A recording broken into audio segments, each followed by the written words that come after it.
can we do this type of thing that you are doing? They became, she was so admirable to them that she could come out. You know, they had a group of sisters, the St. Joseph Sisters of Clooney before, and they couldn't, because of weather and lack of language problem and so on, they couldn't stay, so they left. But when she came, she was so endearing to them. So they said, can we do this type of thing? And within a year, she told the superior at home that a native congregation could be found within a short time. Told the Bishop Shanahan the same thing, and he encouraged her. And so, another letter she wrote, she said, I have 5 of them living with me in a community. That is, they said, but in the morning we are together praying in the chapel before Mass. So this was these girls, or not girls, they were women, big women, teachers. They joined her, and then she began to groom them in her spirit. The spirit, that is the spirit of the religious life that was in her. She began to groom them. And then, with the permission of Bishop Shanahan, because she wrote to her in 1929, she said, I don't see anything wrong in giving special uniform, special dress to those girls wanting to be sisters. This is interesting. And then she did. So how did she do it? This was 29. 1930, she continued to groom them. Then 1931, in January 31, she brought them to Anua, gave them a 5-day retreat. And at the end of that retreat, they were given this special dress that the bishop had asked her to do. And they gave not only the dress, but he gave them the rule of life. And from that time, these girls were called sisters. They live with her and they walk with her. Okay. The apostolate. Sister, that ceremony, can we call it in modern day language Odin? Was that the sisters? Yes. We call them. But you see, it is different in the sense that she had already lived with them for 5 years. They ate together and they prayed together as a community. Okay, sister, these were 5 girls, right? 5 girls. How many are you now in HHCJ? Wow. So from the seed, from 5 seeds, yes, that was in 1931. In 1931, from yes, 5 seeds. January 15, 1931. Okay. Here in Anua. Okay. We are 900. In fact, 900, almost getting to 1,000. Okay, from professed sisters. Professed sisters. Professed sisters from nationality, you can't count, let alone tribe. But the handmaids, where are they now? Maybe where they are, will be able to tell us. Okay, sister, when you said 900, are you referring to Nigeria, Zambia, Ghana, US? I'm referring to those who are finally professed. That is, they have final commitment. See, sister, that's a term that my audience will not understand. So please break it down. What do you mean by finally professed? Do you have temporary professed? Yes, we have temporary. No, we have professed sisters. Let me say so. Okay. These are all professed sisters. We have those who are not professed. We have novices. You can count them in hundreds, actually. Okay, but yeah, so when you talk of the finally professed sisters, professed sisters. Okay, those ones are that have reached the gate of no return. Yes, so yes. Okay. Finally, are those that come to the ultimate promise with God, and they will, good or bad, we are for you, and we stay with you. Okay. So. And this comes from the effort of what Mother did with those 5 yes, girls. yes. And this is very inspirational. You don't look at how small you start. I would want, I don't know, I would want a special coverage to see what really inspired this woman. This is phenomenal.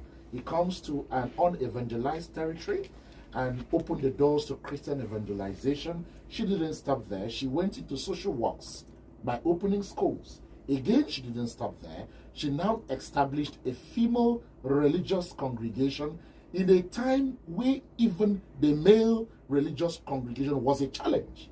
And she opened it with 5 sisters. And today we can count very many of them. If we are to put all the numbers together, they finally professed, and those ones, all of those. And then from there, the handmaid, I think other religious congregations also came up. And now we have sisters as a thing today. Sister, please, before I switch off from you, let's look at the challenges. Because now, we still have young girls who say, no, they don't want to be religious for whatever reasons.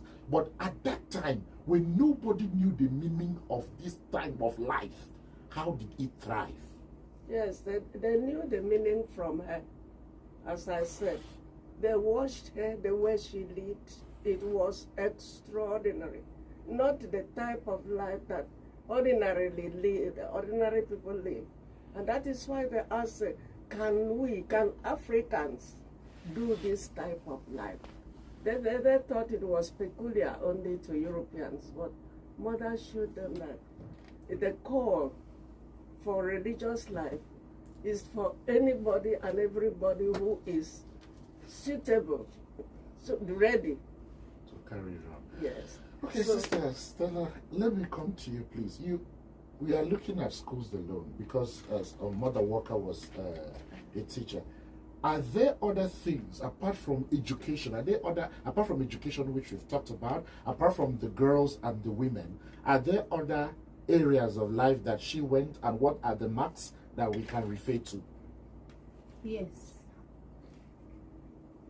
Yes. We can also talk about Mother Mary Charles Magdalen Walker. She was into evangelization, pastoral work, teaching of catechism work closely in the church.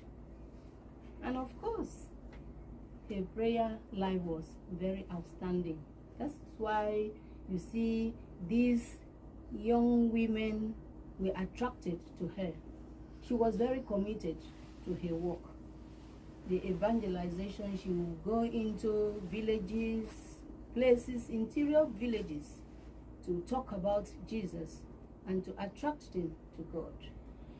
Okay, in some of the writings, The Journey of Love, written by Sister Legori Okure, and other writings I've seen about Mother Charles Walker, there is a mention of a few things she did in healthcare. Can you talk about that? Of course, when she came out, at the beginning I told you she was a lone religious. Yeah. And she was able to move around and do many things, including opening of dispensary, because at that time, dispensaries? Yes. Okay. Because at that time, maybe people were, our forefathers were depending on herbs. But she was able to let them enjoy the Western medicine. And she opened these dispensaries in different parts of Akwa Ibom State. Now we call it Akwa Ibom State. By then it was mainland part of Cross River. So they enjoyed her in different aspects, including the health care. Okay, the medical dispensary that you mentioned, can we have any mark, anything to show where was it, how? Okay, Sister could. Okay, Sister Legori, could you assist us there? She had medical dispensary in. Okay. All right, that's okay. She had a dispensary in Ikorene. Okay. Ikorene, Akwa Ibom. It's a Bible in Calabar. In You have Calabar. Okay. Calabar. Then you have the whole plantation at Ikorene. Okay. Ikorene was the center of the plantation. And she had a dispensary there, medical dispensary. And she had a dispensary here in Anua. At Anua Ibuyo. Yes, Okay. Anua in Uyo. Where is that? Is that She close to built where? that in 1929. 1929. Yes, in Anua itself. Is it close to where we have the hospital today? Yes, in fact, it is part of the hospital now. Beautiful. What happened in 1933, June 1933, she raised that dispensary to a hospital, the hospital that is there, the St. Luke's Hospital. Okay. She raised that dispensary into a hospital, a full-fledged hospital Okay. with 3 wards. Beautiful. Female ward, children's ward, and maternity cases. And not only that, and she trained, there were girls that she was training for caring for the maternity, the maternity ward. That is helping the women in their delivery moments. Okay. So she trained, we call them midwives now. Yeah. But then mother had that, she said, and not only that, there is a letter that we saw recently, and she said there will be dispensary in every station. Okay. Dispensary, that will be a room that she will keep so that people can be treated. You know, in those days there were so many different types of sicknesses, bodily sicknesses. I don't know, there was a guy they used to call Nam. I don't know whether that is yours. They will say that a child will stay, yours will begin to open on the body. So mother had wounds all over the body. Mother had ways of treating those, and she cared for them. She was concerned much about hygiene and the treating of illnesses. And we see in the lap of Anua, there is in a picture where you have big bottles of medicine. And you see she was able to get European doctors, European staff for the hospital. A doctor and 3 nurses were working there in Anua. So this is so lovely. There was one Dr. Luba. Okay. And we were talking about twins the other time. Yeah. You see Dr. Luba with triplets from the hospital. Carrying. Mother brought European staff to the hospital. It wasn't just, people may ask, she was only one and she was educationist, she was a medical person. No, she had interest and made other things available as were needed. So that was it. Okay. And you know, there is one thing one sayings of mother, one principle. She said, a missionary must be prepared to extend his or her hands to other needs of the people, other than his own particular strong points. Wow. A missionary. Okay, sister, what have we gathered here, and I believe what my audience have gathered from this discussion is that, number one, we had a woman who came with nothing but gave her all to Akwa Ibom State. Number one, in the area of education, I can call her the role ambassador, the premier, the shoots that gave birth to the schools that we had around, and it has grown up to the level of schools we have today. Now you've mentioned something more significant than that, which is the fact that she, out of medical needs, she established a dispensary, one at Akwa Ibom, and then we had one at Anua. And then from this very little dispensary, it reminds me of the last comparison I did. From the 5 girls, we have thousands, or 4 girls, we have thousands of women now in religious life, not just for the handmaids and other congregations. Now we have a dispensary. We had a dispensary that has metamorphosed into a full-blown hospital. And today, that hospital is at the center of Uyo local government. And that hospital services the entire local government. The effort of one simple nun who came with nothing but gave her all for the state. Now, sister, we are winding down. I want us to talk about how we are going to celebrate this woman, the intention of the congregation to celebrate her, and give her the right pages that she deserves in history. She came here in 1925. Okay. So this year is 2025. Okay. We are looking at her footprints and services in the past 100 years.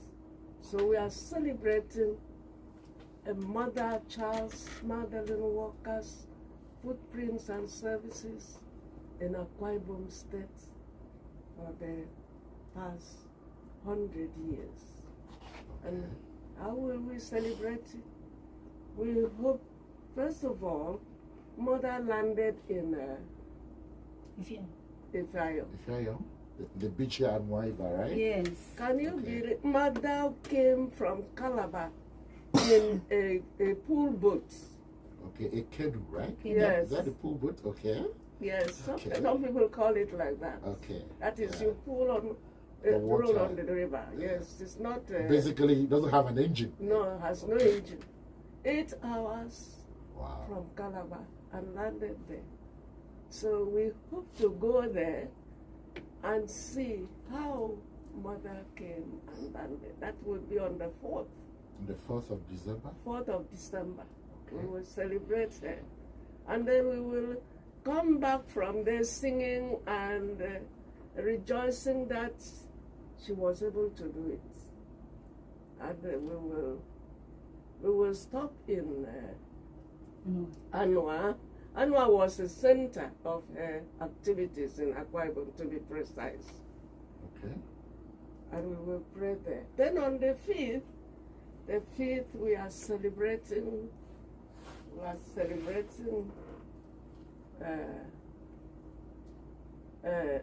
Thanksgiving Mass. Okay. Where is the venue of the Thanksgiving Mass? The Thanksgiving Mass will be, because of space, and our church would have been the best. But because of space, we are expecting many people to be there. All her children and spiritual children, those who are the grandchildren from the sisters, all over. Okay. I didn't tell you that we are working in 3 continents and 13 countries. And so we have grandchildren of Mother everywhere. Many. So they will be coming. In thousands. Yes. Okay. So we All will right, celebrate it in the Pastoral Center. So Catholic Pastoral Center in That is Dominic Utuga Avenue. Yes, the Dominic Utuga Avenue. So that is where we hope to celebrate. Okay. And the celebration is, you won't, if you miss it, it's a pity. Okay, from the communique you issued, I've seen that there also will be profession of sisters. Yes. As part of the celebration. The part of the celebration will be a profession of 10 sisters. Beautiful. So I'm inviting all the Who will be taking their final vows? those who are interested to come and see how a sister is made. Very often we see ordinations, but to see how a sister is ordained, let me put it like that. Okay, yeah. all right. Yes. That will be on the 5th of On the 5th. December, That's right? definitive step. Definitive step, yes. Okay. Finally, we are rounding up. We would love to sit down here, relax, and share these thoughts because they are very inspirational. normally we don't have people who give up selfless sacrifices in these days. And this even when we are called up to serve in our society. Selfish thoughts of the self alone preoccupies our mind. But this is someone who left our comfort zone over there where we had electricity, good roads, and a beautiful system to stay, to come into a part of the world that was not then developed, and then to try to see how best she can contribute to a land. And this was not her own, not for profit making, but just to see how to develop for the sake of Christ. Okay, sister, as we are winding down, I would love you to give us a quote, because I've seen a whole lot of sayings of Mother Charles Walker. Please give us two as we turn down the curtain. Two sayings from Mother Charles Walker. One is that you cannot give your orange tree and then expect to pluck the fruits. That's one. Okay. Emphasizing savings. You cannot eat your orange fruits and you cannot expect to give your orange tree and expect to pluck the fruit. Okay. I would love one on that. She says, all my steps God has led and I have followed. All my steps God has led and I have followed. And you said we should give two, but there is another strong one. Okay, sister. Okay. You can give want to add another? Add that one, sister. Yes. Another. The work of God must be done. At all costs. The work of God must be done at all costs, no matter the inconveniences. Beautiful. Thank you very much, sisters of the congregation of the Handmaid of the Holy Child Jesus. Thank you particularly, Sister Mary Legorio Kure. Thank you very much, Sister Dr. Stella Osen. Thank you, the congregations of the Handmaid of the Holy Child Jesus. Thank you, Sister Beta, for the transmission, and for all those who put their hands together to have this program out. I also want to thank Excel FM and the crew, Mr. President, the President of Citizen Center, and Deputy President Rachel David White. Thank you very much. And please keep a date with the 4th and the 5th as we come together to celebrate the beautiful legacies of Mother Charles Walker. I am Akwa Ibom.